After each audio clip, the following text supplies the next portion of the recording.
Day 5 started in Miami, Florida. I had a lot of emails to catch up on, and then after the meetings, drive all the way up to Fort Myers, so the closest thing I saw to a sunrise was the egg on my traditional Columbian lunch. After meeting with one of the most OCD customers ever, it was time to head to lunch.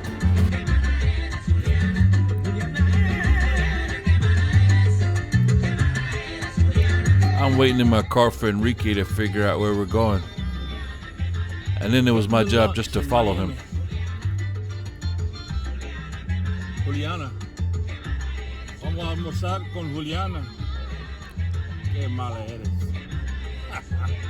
This song played every single trip to Miami since the early 90s. Our lunch was right across from Carnival Cruise Line's headquarters. After lunch, I decided to head into town and see what was different. What happened to the Orange Bowl? That's where the Marlins play now. There's another building or two downtown. It's been quite a while since I came to Miami. I thought I'd drive over to the beach and check it out, get some footage. Hadn't been there in many, many years after going there quite regularly throughout the 1990s. All the cruise ships were in and parked. Thank you, COVID. However, when I got to the island, the South Beach area, I was in for a surprise. I forgot it was spring break, and a whole bunch of kids had lots of stimulus money to burn. Most crowded I've ever seen South Beach and Miami Beach in general. And I wasn't used to all these golf carts full of kids having fun, being rowdy and ruckus, holding up traffic, causing quite a scene.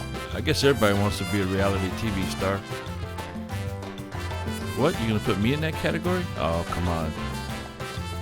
I decided to stick it out and drive at least up to 65th Street, where we had spent so much time over the last 26, 27 years, where my daughter goes a couple of weeks every year, hang out with her grandma, her mom. Boy, was it a mess. Stop and go, of course.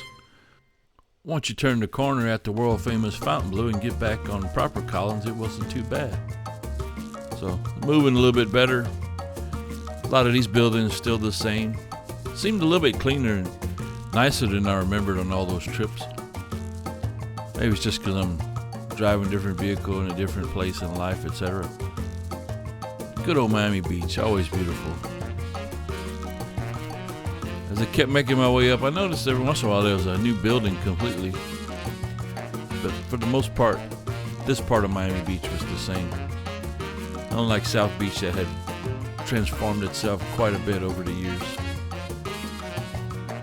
As I rounded the last few curves, getting close to the apartments where we spent so many weeks in the summer and a couple of Christmases, it's getting a little bit sentimental. They're talking about selling them and leasing them out, etc. So I don't know if I'll ever spend any more time there. We had many great memories over the years, so I'm very thankful for that. There on the right's the little park where we cross the street and go to the beach, and up here on the left's the little apartments where we made so many beautiful memories, and my daughter has been blessed to spend a few weeks almost every summer of her life there. Thank God for that. Wonderful memories, lots of time with her family. What more could you ask for? Sunny Miami. That was about all the Miami Beach and urban Miami I could handle. It was time to start heading to Fort Myers. I decided to take the very scenic old Tamiami Trail, 41, across the very southern part of the Everglades. Not the I-75/Alligator Alley.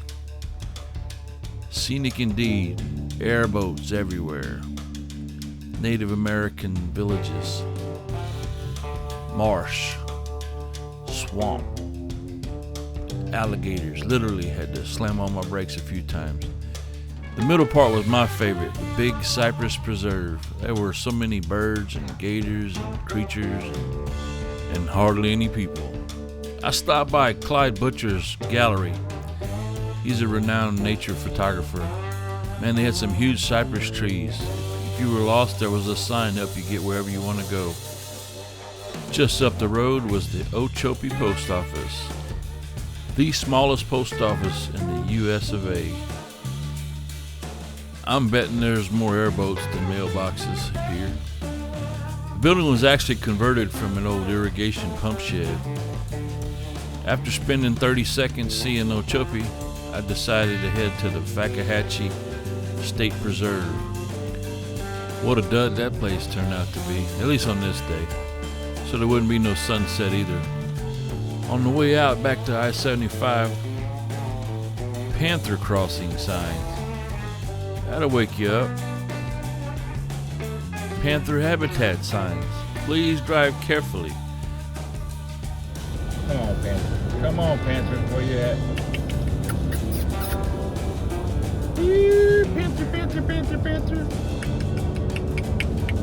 I didn't see any panthers. Panther, Panther.